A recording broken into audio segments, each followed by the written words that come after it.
Athens, 360 years before Christ. A philosopher named Plato sat beneath an olive tree sipping a glass of wine and began to tell a story. But it was not one of those dry philosophical tales about forms or ideal states. No, this was a strange story about a magnificent city so rich that gold was used instead of tiles to pave the floors, and so powerful it nearly conquered the entire world, only to be sunk by the gods in a single night. It seemed Plato merely intended to make a moral allegory. Unfortunately, humanity does not always understand the word allegory. 2,400 years have passed since then. Thousands of scholars, amateur detectives, tinfoil hat YouTubers, and even some self-proclaimed cosmic energy brokers have all jumped into the quest to find a city that might never have existed. Atlantis has become an organized dream, a lie we all silently agree to believe. If you have ever found yourself watching a video titled something like Atlantis Beneath the Seas of Cuba, or heard a podcast claiming aliens were just tax evading Atlanteans, then welcome. You are in the right place. Here we tell history not as it is written in textbooks, but as it really happens, messy, absurd, and full of well-produced hoaxes. Before we dive into the depths of legend together, if you enjoy stories that history tried to bury, and especially ones that get unearthed with a touch of sarcasm, then make sure to hit subscribe so you do not miss a single episode. And do not forget to leave a comment and let me know where you are listening from.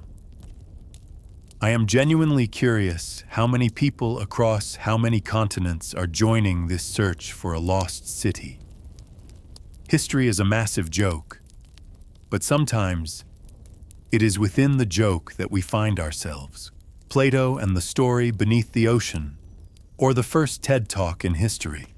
Before there was Netflix, before there was Area 51, even before humanity started giving names to every flavor of paranoia, we had a Greek philosopher, sitting under an olive tree writing what would become a meme that has lasted for 2,400 years, Atlantis. Yes, Atlantis, the lost city beneath the sea. The ancient super-empire wiped out by the gods for being too much of a show-off. A civilization more advanced than Silicon Valley in its prime, and nobody has ever seen it. The question is, was it real? A better question might be, do we want it to be real? Because if you read carefully, Plato, the man who invented Atlantis, was not a geographer. He was not an archaeologist. He was a philosopher. His job was to ask questions, create hypotheticals, and build imaginary worlds to test moral ideas. And Atlantis, it appears in a single fictional philosophical dialogue called Timaeus and Critias. That is it. No other historical document mentions Atlantis. No ancient Egyptian texts. No Babylonian records. Just Plato and his imagination. But the world does not seem to care about that. 2,400 years later, we are still sending submarines into the deep, trying to find a story that was told over wine and a debate about justice. The tale begins like a Marvel movie. Critias, a character in Plato's dialogue, recounts a story passed down from his grandfather, who heard it from his great-grandfather, who had once heard it from an Egyptian priest. The priest told of a mighty city that once existed beyond the Pillars of Hercules, which today we know as the Strait of Gibraltar. This city was so powerful that it ruled over both Europe and North Africa. But then it grew arrogant, and the gods drowned it in a single day and a single night. Sounds exactly like the trailer for Justice League Atlantis Rising, right? And this is the first red flag. Everything is secondhand. A rumor from a great-great-grandfather passed down 4 generations, then recorded by a fictional character, in a book that is not a history text, but a philosophical essay. But that is the genius of Plato. He did not need you to believe, he just needed you to imagine. And humanity, we are better at imagining than any other creature that has ever breathed on this planet. The only problem is, what Plato may have meant as a moral metaphor, humanity turned into a treasure map. Because if you take a closer look at the world Plato was living in, things start to make a lot more sense. Plato was writing from an Athens that had just emerged from chaos. Democracy had collapsed. The empire was fractured. A philosopher had been executed.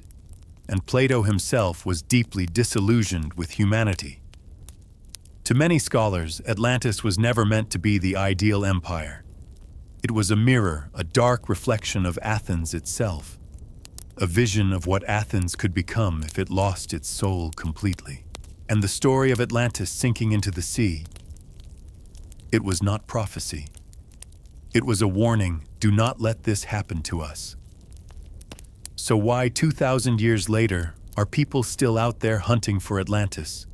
Like it is some kind of legendary Pokemon, because the story is just too perfect. A superpower that once existed, destroyed in an instant. Advanced technology, moral collapse. And now it lies somewhere beneath the ocean waiting to be found. It is not just an adventure story. It is a historical sedative. It whispers to us we were once great.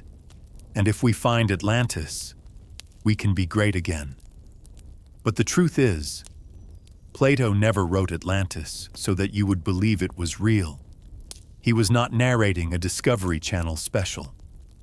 He was not asking for funding to build a submarine.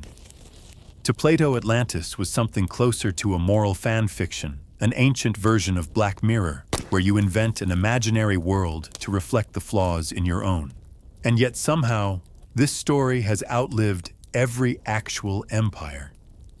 There is not a single nation that has lasted long enough to witness the full timeline from Plato to Netflix.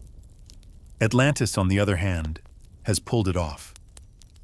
And somehow, generation after generation of explorers, scholars, and metal detector YouTubers have chosen to believe in the part about sinking beneath the waves, while conveniently ignoring the part about being punished by the gods for greed.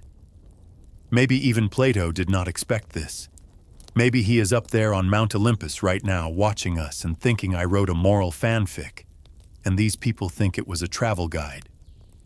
The story of Atlantis might just be the greatest rickroll in the history of ideas. A philosophical prank so serious that humanity cannot stop taking it seriously.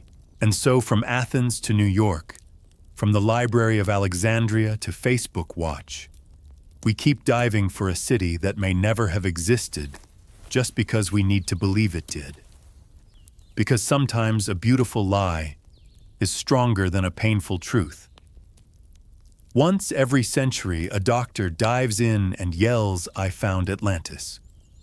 You would think that after 2,000 years of finding absolutely nothing, people might give up. Nope, not even close. Humanity has not only refused to stop looking, we have upgraded. We now use sonar drones, unmanned submarines, and podcasts. Yes, really. When we could not find Atlantis, we just started talking about it more. Atlantis does not need to exist, it just needs to be mentioned. From the 15th century all the way to the 21st, every few decades, someone, usually a man bearded wearing glasses, holding at least one academic title, or the author of a book no one bought, suddenly declares, "I have found Atlantis." Sometimes it is off the coast of Spain. Sometimes it is in the middle of the Sahara Desert. One guy pointed right at the bottom of the Bahamas. Another, he pointed to Antarctica. And his reasoning, strangely logical, it sank, then drifted. Some people have found Atlantis not once, not twice, but 3 times in 3 different places. It seems that when they cannot find the truth, they settle for a good camera angle. The script never changes, and we are all tired of it. A satellite image shows some kind of circular formation. A dramatic documentary score plays in the background. A narrator stares into the distance and whispers, "This could be it." And just like that, the internet explodes. The comment sections divide into teams. TikTok fills up with videos titled, "Atlantis Found." Of course, 3 months later, archaeologists have to step in and say no. That is a pile of rocks. And no, Plato did not have GPS. But by then, it is too late. The belief has gone viral. The story has spread. Atlantis has resurfaced, if not beneath the ocean, then definitely inside the YouTube algorithm. So the real question is, why does a single story with zero proof survive for 2,400 years and spark a global addiction to spiritual treasure hunting? The answer lies in the very structure of the Atlantis myth. It contains everything the human soul craves: mystery, power, disaster, and the hope of becoming greater than we are. Have you noticed Atlantis is basically a historical startup? It has an inspirational founder, Plato. It has an absolutely bonkers pitch deck, a glorious city swallowed by the sea. It has a long list of emotional investors, people willing to spend money, time, and reputation trying to prove it is real. And most importantly, no one ever asks for a financial report. The less evidence there is, the easier it becomes to believe. A lost city perfect. If you do not find it make sense, it is lost. If you do find it amazing, you are the first. Either way, you win. Welcome to the game called I Found Atlantis. Logic is optional. All you need is a beautiful narrative. And here is where the psychological plot twist comes in. What we are addicted to is not Atlantis itself. It is the feeling of almost finding Atlantis. That thrill, that anticipation, that surge of dopamine when you feel like you are about to touch a piece of legend. It is just like opening a loot box in a video game. You know it is probably junk, but what if this exact mindset has been brilliantly exploited by the media? Every time there is a new underwater discovery, headlines instantly turn it into a blockbuster. Strange rock formation discovered off the coast of Cuba. Could it be Atlantis? Spiral pattern in the Sahara Desert. New evidence of a lost city. Mysterious cut beneath the ocean floor. Is this? No one answers the question, because the question is the content. And the audience dives in. Not because they are naive, but because they need to believe in something bigger than their 9-hour workday and their overdue internet bill. Atlantis is not just a city. It is a symbol of the idea that humans were once greater than we are now. A physical clue that says we did not start in caves, we lost something. If Eden was where humans were perfect and then sinned, Atlantis was where humans came close to divinity, and then spilled blood out of ambition. Both are stories of a fall from greatness. But Eden is a moral tale. Atlantis is classic drama, and American audiences love drama. The best part, anyone can play. You do not need an archaeology degree. Just a YouTube account and a blurry satellite image are enough to say, I have a theory. Atlantis is the open-world game of historical conspiracy. It is big enough to let everyone plug in their favorite belief. UFO fans, Atlantis was an alien base. Ancient tech enthusiasts, Atlantis was the old world Silicon Valley. Global disaster theorists, Atlantis was wiped out by climate weapons. Spiritual seekers, Atlantis is Earth's chakra. It is the Google Docs of belief everyone can edit. No one moderates. And that is what makes Atlantis immortal. Not because Plato was right, but because we need Plato to be wrong, so we can hope that we are right. So every time someone shouts, I found Atlantis, it is not archaeology. It is ritual, a collective performance thousands of years in the making, passed from a fictional Egyptian priest to a part-time YouTuber. The story lives on. No stones, no bricks, no map required. Just one person willing to dive. and millions more, willing to believe. From pharaohs to flying saucers, everyone wants Atlantis on their team. There is an unspoken rule in human history. If something is vague, unverified, and remotely cool, it will immediately become a target in the great cultural copyright war. Atlantis is the perfect example of this global microphone grab. A legendary round of The Voice where ancient Egypt, aliens, the Nazis, and even QAnon all slam the red button and scream, "That's mine." At first it was just Plato, an old Greek philosopher telling stories for fun.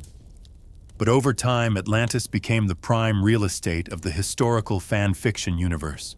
Every civilization, every conspiracy theory, every TikTok cult has tried to slap its name onto the Atlantis map like a clingy boyfriend trying to put a tracking device on his girlfriend. Let us start with the New Age pharaohs, those who believe Atlantis was actually Egypt. They cite a few vague lines from Plato's Timaeus, specifically the bit where Egyptian priests supposedly told the story of Atlantis to Solon, ancestor of Critias. And just like that, a self-appointed league of wise scholars declared, "Aha, Atlantis was actually a lost part of Egyptian civilization." The problem is, Egypt never went missing. The pharaohs have tombs. The pyramids are still standing. Only the faith may have been slightly overextended. But that was just the opening act. Enter the 19th century.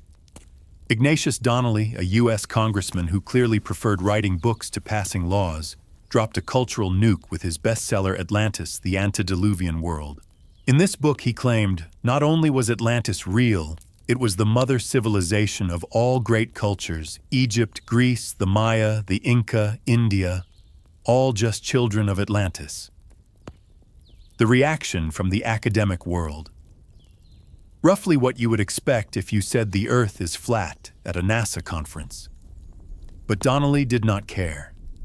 His book sold like wildfire. Americans were hooked. Atlantis was no longer just a myth. It was the ancestor of everything great. From here, the claim ownership game leveled up. Now everyone wanted to be a descendant of Atlantis.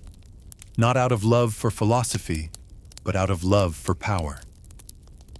Then came the 20th century, when the world took a long, deep sip of a strange drink called esoteric occultism. Atlantis became the spiritual GPS point for every mystical doctrine out there. Helena Blavatsky, the founding mother of Theosophy, turned Atlantis into a sacred landmark, a dwelling place for the ascended masters, enlightened beings who once taught humanity how to make pottery and open chakras. We are not making this up. She published books about it. And guess who else loved Atlantis? Hitler. Yes, Nazi Germany. They believed the Aryan race were the descendants of the Atlanteans, and that was why they were superior. This bizarre theory was partially embraced by Heinrich Himmler, the head of the SS, who used it to justify launching expeditions to Tibet, searching for evidence of Atlanteans.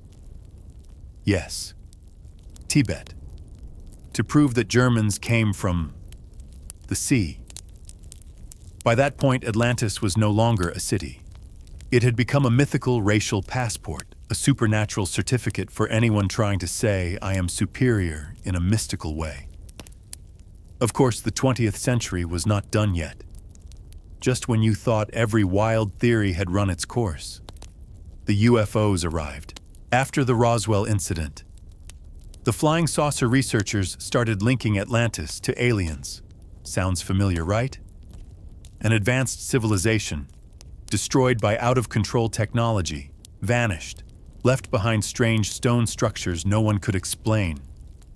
Sounds like an episode of Ancient Aliens, does it not? From then on, Atlantis became a hotspot on every intergalactic travel itinerary.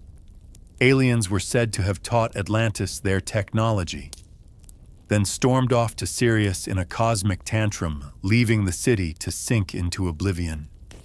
And if you think it stops there, welcome to the internet.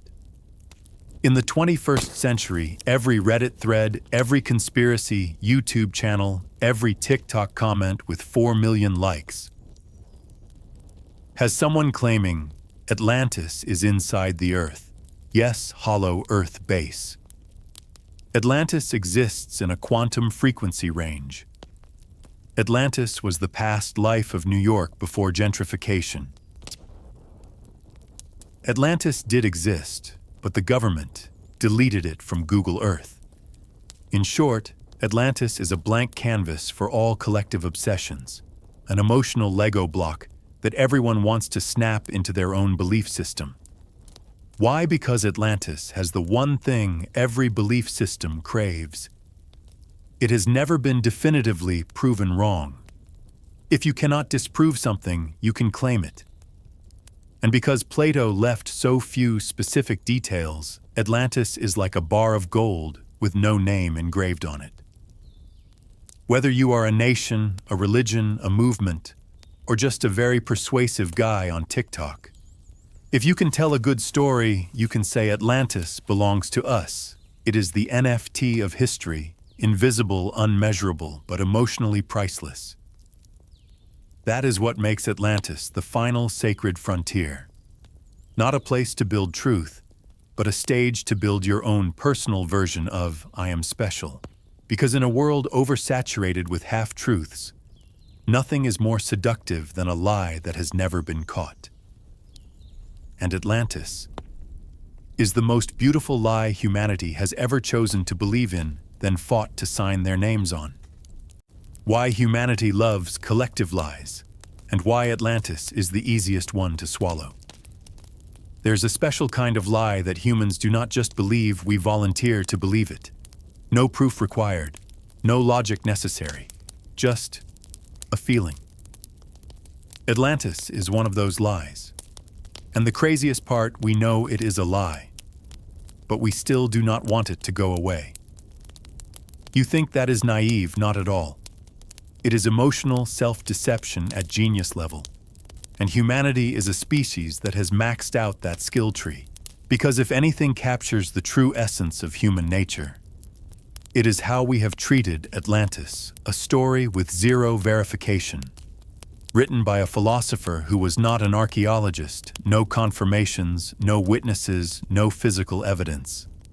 And yet it has survived for 2,400 years without getting cancelled. It has even been memorialized in statues. Thank you, Plato. You are now the founder of the shared delusion cinematic universe. But why Atlantis? The reason is not buried in the ocean. It is buried deep in the emotional core of humanity, where truth is not the priority. What matters is which story helps us cope with reality. Psychologists have a name for this mythos symbolic truth. Truth that does not need to be proven, only felt. It is the opposite of logos, logical truth. Facts, data, verification, experiments. And guess what humans choose when they are stressed? Mythos. Always mythos. You can tell people how many degrees the Earth is warming. You can explain ocean acidification rising sea levels. They will nod. But tell them there was once a proud civilization that sank beneath the sea due to arrogance and might have left behind forgotten technology. They will hit share before you finish your sentence. Why? Because mythos lets us outsource our fear. Atlantis dies for us. Atlantis makes the mistake for us. Atlantis gets punished on behalf of modern humanity. And we still get the chance to try again, as long as we do not repeat the same mistakes. Spoiler, we always do. A beautiful lie is a pre-written apology for a future failure. And Atlantis is a 2,400-year-long apology, a perfect origin story. We were once great, but we forgot something. No one says what the something is, but it does not matter. The feeling that we were meant to be better than this is a sedative stronger than morphine. Atlantis is not a piece of land. It is our collective regret, organized, labeled, and given a name. If Eden was where we lost our innocence, then Atlantis is where we dropped our ambition. A symbol of what was lost before we could hold on to it, condensed into a single image, a city submerged. Glorious, silent. Think about this. Atlantis is not just something that might have been real. It is something we want to be real. Because if Atlantis existed, it would mean we were not the first civilization to mess things up. Phew. There might still be technology out there we have not discovered. Hope. We are not at the top of human history, which means there is still higher ground to reach. It is a kind of inverted idealism. You are not excited about what we have, but about the idea that we once had more, somewhere out there. No proof required, no map necessary, just a reason not to despair in the present. And you see this exact pattern in all major collective myths. El Dorado, a city of gold where wealth has no limit. Shangri-La, an immortal valley where no one ages. Camelot, an ideal court where kings ruled with charm and ethics. They are all human side effects of disappointment. And the messier the world gets, the more people cling to myths like Atlantis as a way to soften the blow. Just look around: war, climate collapse, political chaos, injustice, social media turning you into a product. So what do you want to believe in? A superpower drowned because of moral failure, or the reality that humans are currently burning themselves down with artificial intelligence, deepfakes, and copy-pasted dissertations? That is not a hard choice. And there is one more reason why Atlantis is the easiest lie to swallow. It is too beautiful to ignore. Plato, whether he meant to or not, painted an unfinished picture. And that was the fatal stroke of genius. No detailed architecture, no confirmed location, no specific timeline. He simply said, a city beyond the Pillars of Hercules. Wealthy, arrogant, and swallowed in a single day. It is the perfect void for human imagination. And human imagination always fills in the blanks with whatever our emotions are craving. So Atlantis is not a lie. It is a lie we agreed to believe in together. A religion with no God. A kind of cultural therapy. An endless game of what if.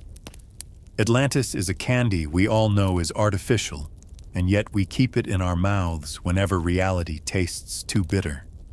And maybe that is what makes it immortal. Because sometimes what humans need is not the truth, but a lie just beautiful enough, just sad enough, and just believable enough to save what little faith we still have left. Is Atlantis a utopia or a dystopia covered in glitter? This is the part where every Atlantis fan goes quiet. Not out of emotion, but because this is the part they usually, deliberately forget. Everyone remembers Atlantis as a super city, wealthy, picturesque, like a Netflix special, technologically advanced, morally upright, populated by wise citizens and noble kings. Sounds like Plato was describing Harvard during its golden years, right, wrong? Absolutely not. Plato never glorified Atlantis. He roasted it, and roasted it hard. Crack open the actual text and stop reading blogs titled, Atlantis is totally real, 100% guaranteed.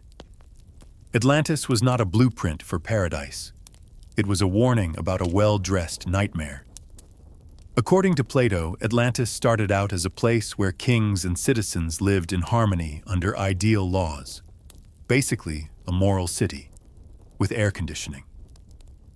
But then what happened? Money, ambition, power. A network of princes started flexing. The people became arrogant. The kings decided to conquer half the world. Morality was voted out of city council. And so Zeus, in true Greek mythology plot twist fashion, called a divine meeting on Olympus, and boom. The city sank into the ocean without warning. No grand battle, no storm, just cosmic judgment. That is right. Atlantis did not fall because of war, not because of natural disaster, not because of earthquakes or tsunamis. It was punished by the gods for being morally corrupt. So why in the name of Mount Olympus do we keep talking about Atlantis like it was some ideal vacation destination? Because humans curate memory the same way Netflix curates trending genres. You see it, right? The story of Atlantis is split in two. Part 1, wow, so beautiful, so rich, so advanced. Part 2 got punished for arrogance and sank like a scandalous tweet. And humanity has collectively chosen to only remember the first part. We have reconstructed Atlantis as an Instagram utopia only, posting the highlights, applying heavy filters, cropping out the drama and leaving just golden light and perfect symmetry. Why? Because people do not look to myths for truth. They look to myths for validation. Telling the Atlantis story as a utopia helps us believe that a perfect model once existed. So we can compare ourselves and sigh, they really had it figured out back then. But if we told the real version, that Atlantis was a moral collapse, a glamorous civilization sunk by its own toxicity, then we would have to ask the uncomfortable question if they got wiped out for being this toxic. Are we on the same path? Yeah. That got awkward fast. The truth is, Atlantis was a prototype for every failed empire. Started with strong morals, slowly corroded from within. Too much wealth, bred an elite class living off comfort. Too much power developed a master of the world complex. Abandoned laws, disrespected the divine. Boom, sound familiar. No different from Rome, no different from the British Empire, no different from censored for the YouTube algorithm. Plato was not saying anything new. He simply renamed the empire, threw it into the ocean, and added a twist, wiped out in a single day for cinematic effect. The irony. Even though he was issuing a warning, we turned it into worship. That is the ultimate failure. When you raise a red flag and the audience just looks at the color and says, wow, what a beautiful shade of red. And why does that happen? Because we love moral stories, as long as we do not have to apply them to ourselves. Atlantis gives us permission to say, see, humanity used to be better without having to answer. So why are we not better now? It gives us nostalgia without responsibility. If Plato could see how Atlantis has been misunderstood, he would be spinning in his grave like a divine fidget spinner. Let us not forget, Plato did not write Timaeus and Critias to create mythology. He wrote them to criticize Athens, his own city, for getting high on its own supply of democracy and imperial power. Atlantis is Athens in disguise, a satire, a prototype for death by power overdose. And yet now, from textbooks to game shows, from Discovery Channel to Reddit, we tell the story of Atlantis like it is underwater Disneyland. This is the ultimate historical plot twist. A tragedy turned into fantasy, a warning turned into a goal, a story of failure turned into an inspiration board. And here comes the final twist. Maybe the fact that we misunderstood Atlantis is the proof that we are becoming Atlantis 2.0, a society that once had ethics, was warned, knew better, and chose to forget just to feel special. Because everyone wants to be descended from Atlantis. No one wants to be punished like Atlantis. And if you are still listening by now, it means you are wondering too, are we repeating exactly what Atlantis once did? Do not just vanish quietly like that sunken city. Leave a trace, a comment, a thought, or simplest of all, click subscribe. Because this channel does not just tell old stories, it tells your story, and the story of our time. Do not let history repeat itself while you miss it happening. When the media turned Atlantis into million-view clickbait, and we swallowed the bait hook, line, and sinker. If you thought Atlantis was just some ancient legend, you were wrong. Atlantis is not a myth. Atlantis is a global content marketing campaign that has been running for 2,400 years, with zero budget and more viral reach than COVID and all TikTok trends combined. It was the first myth to go trending before trending even existed. A flawless prototype of infotainment, fake enough to avoid fact-checking, real enough to avoid being ignored. Plato wrote Atlantis as a moral warning. Modern media turned it into an open-world cinematic universe, where anyone can cosplay as an archaeologist, a prophet, or a Netflix showrunner pitching a 6-part series with ominous background music. Just think about it.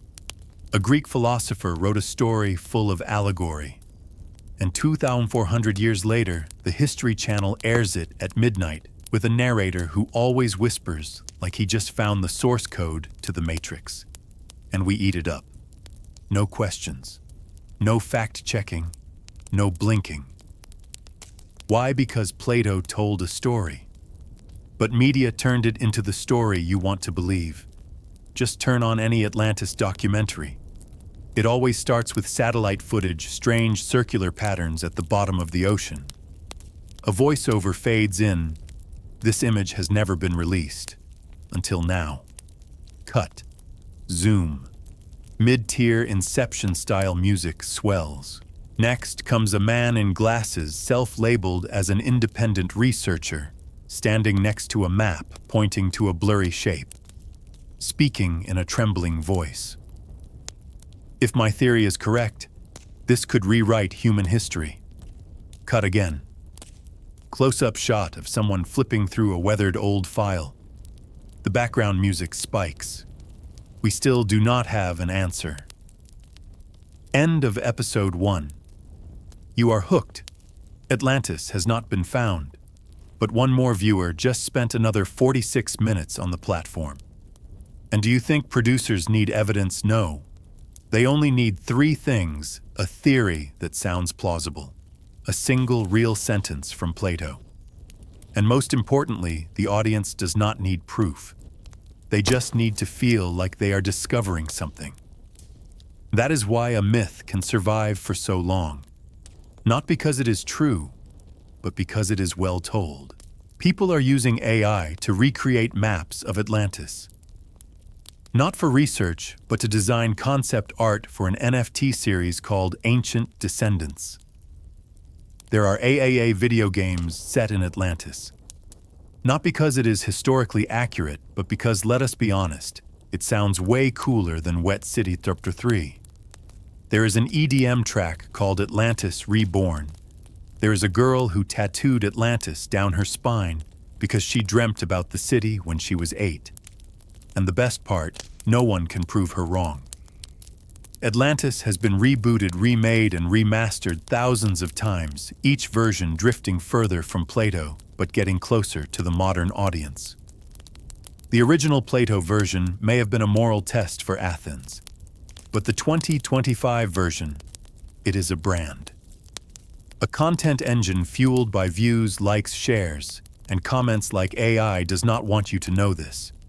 The media understands a brutal truth. If you cannot prove something is real, do not worry. Just make people feel like it could be.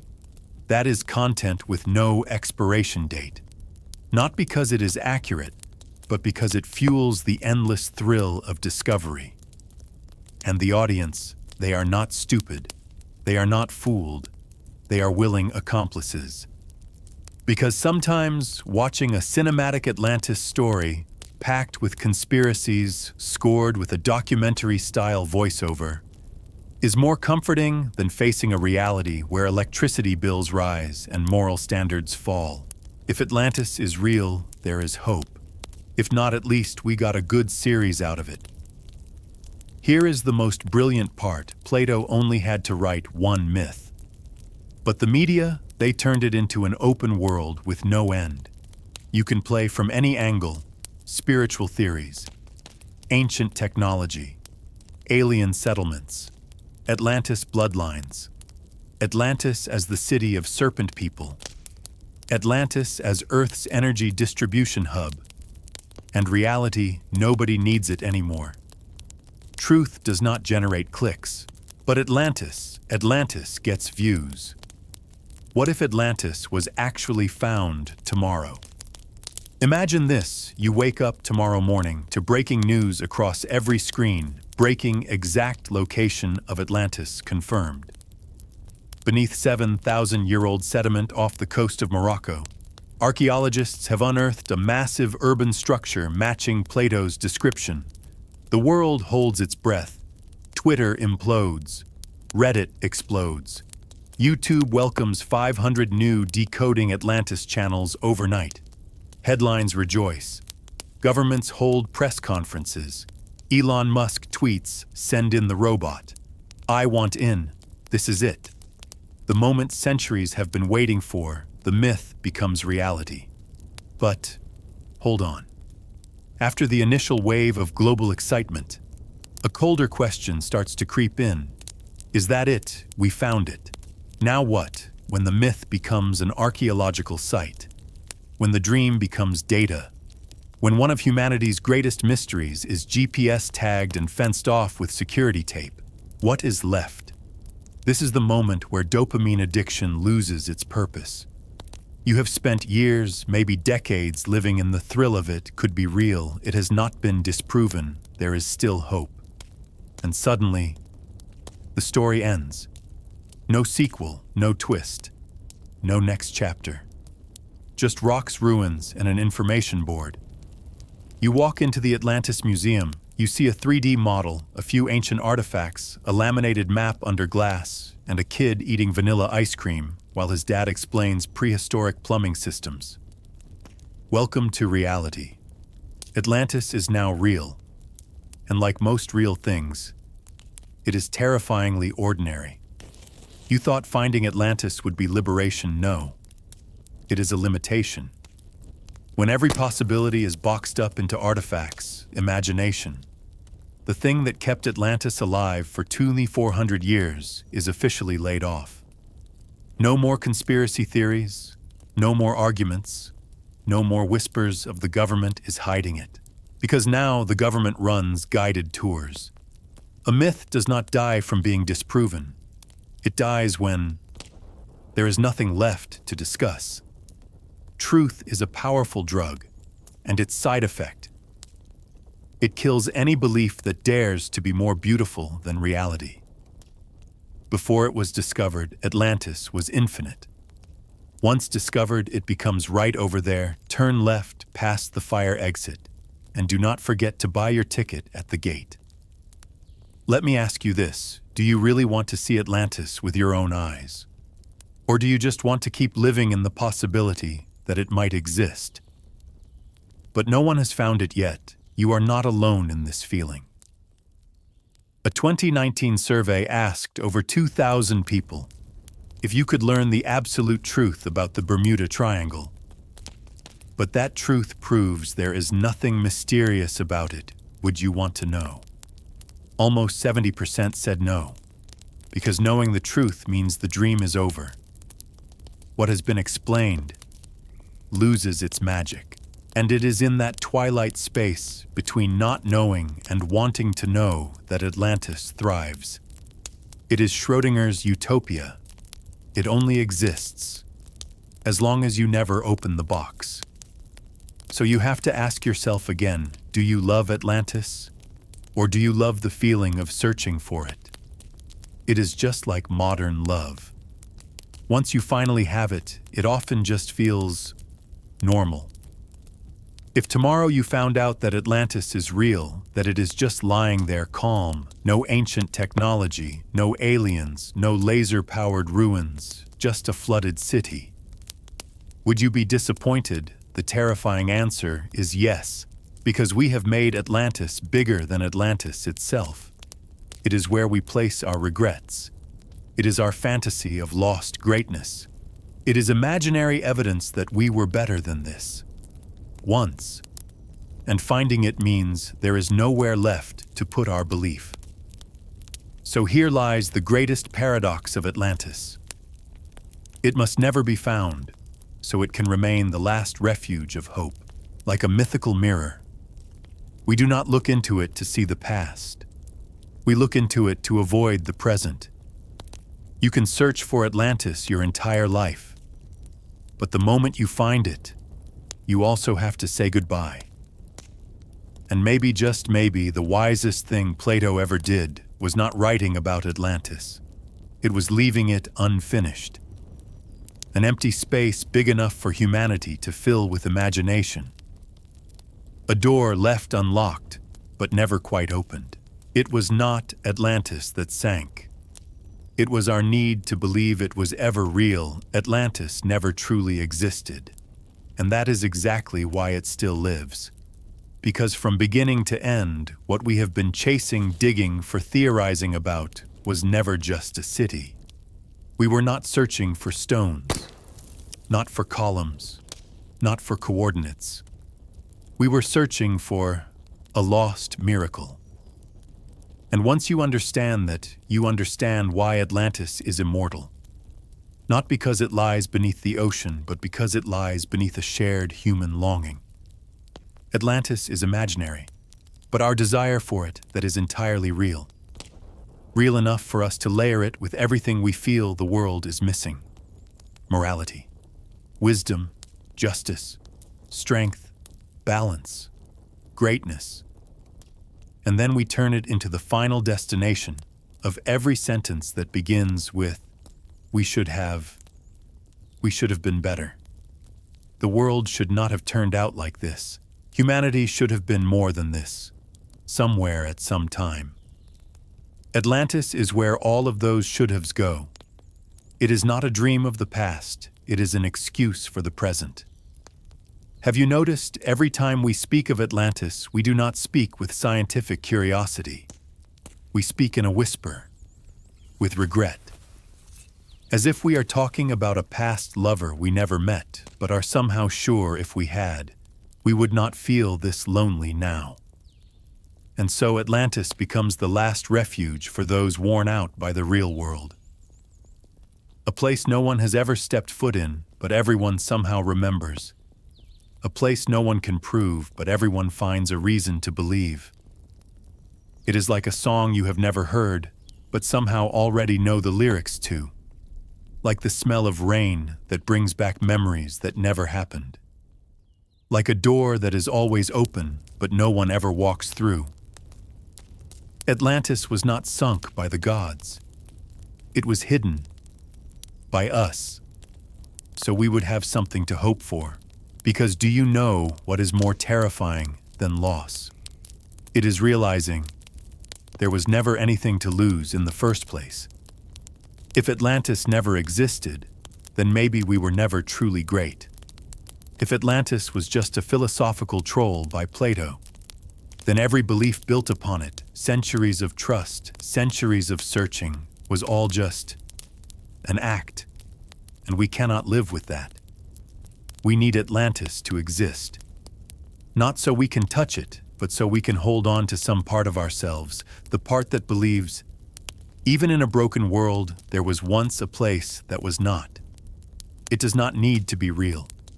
It just needs to be possible. Because sometimes just the possibility is enough to keep you in the game. Enough to get you through a 9-hour workday. Enough to survive chaos, injustice, and misinformation. Believing in Atlantis is pain relief for an unsteady age.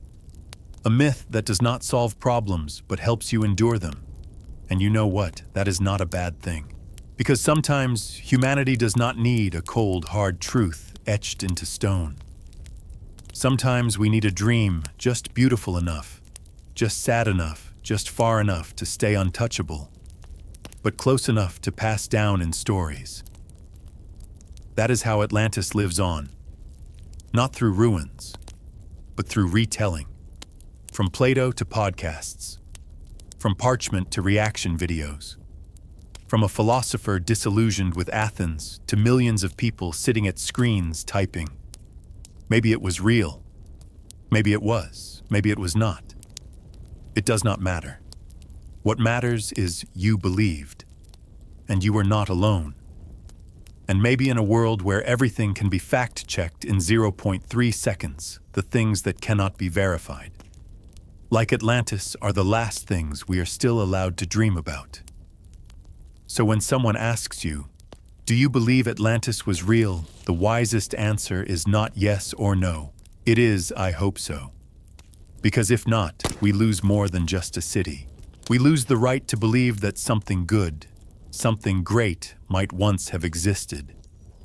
Atlantis is no longer at the bottom of the ocean. It lives in the most human part of us, where logic ends and imagination begins. And sometimes, that is enough. Thank you for staying with me until the very end of this journey. If the story of Atlantis made you think, made you doubt, or even just made something inside you stir, leave a comment. I read everyone. And if you have not subscribed to this channel yet, maybe this is the moment. There are so many more stories waiting to be unsealed, myths buried, truths twisted, and maybe a piece of you hiding inside them. See you next time.